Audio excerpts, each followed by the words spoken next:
I'm reaching out here because I know it's my only option left. I think it may be the only way for me to contact someone outside. I'm begging for this to go through.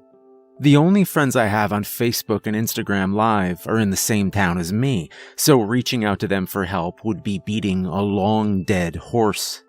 They've seen it. They're just as useless as I am. My town is small, slow. I'm not sure what we did to bring upon a divine reckoning. If anything, the people around here are much more devout than most these days. They're kind, giving, and understanding to a fault. Those with faith are truly struggling. I'm an atheist, a bit of the black sheep within my family. I was an atheist, at least. I don't know what I believe in anymore.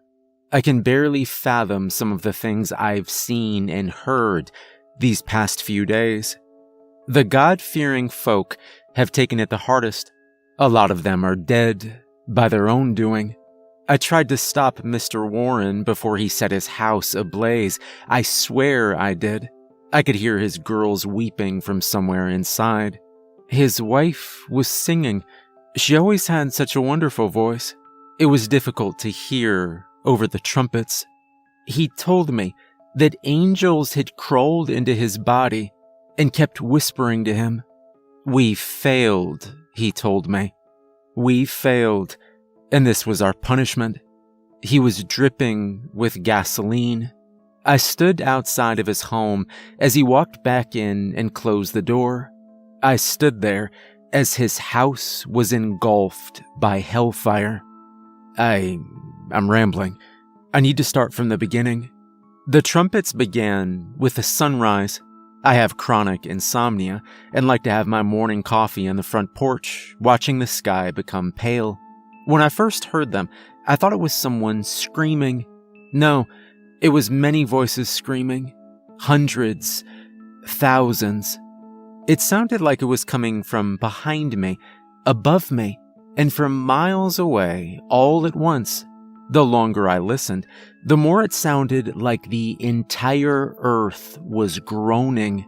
There was a ringing quality to it as well, creating some kind of horrendous harmony. It was agonizing. I could see my neighbors flooding out of their homes, bundled and sleepy, looking around in confusion.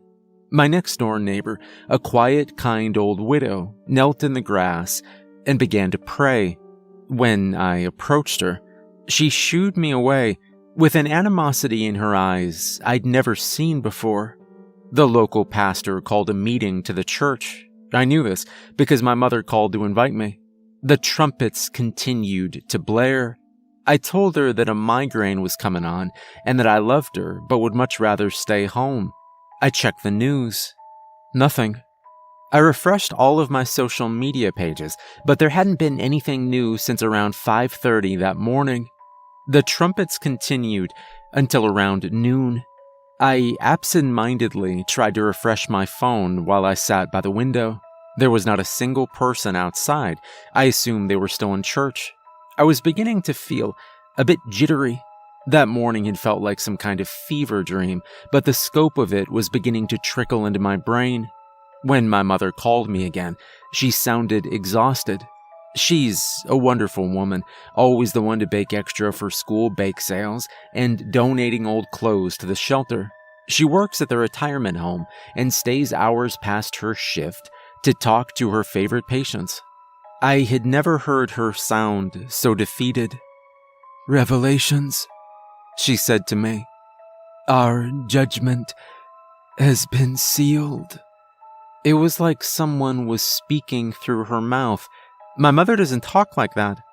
This was the moment that dread began to pool in my belly.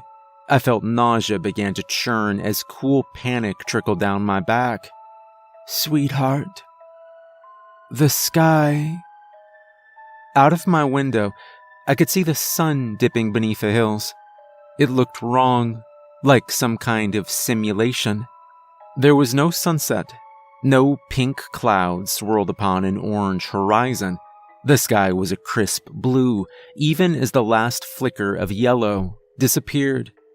Then, It was black, like a light switching off. It was a darkness so intense, it felt physical. I feared if I stepped outside, I would suffocate in it. It was unearthly, unholy. The lights in my house went off with it, all except for the 2 scented candles I'd left lit in my kitchen. I curled around them for what felt like an eternity. My phone had also shut off, but thankfully it turned back on when prompted. I tried to call my mother back, but it went straight to voicemail. The Trumpets began again the next day. They woke me up from where I'd come to rest on the kitchen floor, huddled around my candles. I've slept more in these past few days than I have in weeks. I can't make sense of it. It's now day 3. I haven't gone further down the street where I saw Mr. Warren, as I've become terrified of the people that I've known for decades. I haven't even spoken to my mother since the day it all began. They blame me. I know it. Sometimes, in the dead of that pitch-black night, I swear I see several pairs of eyes outside my window. They reflect some of my candlelight.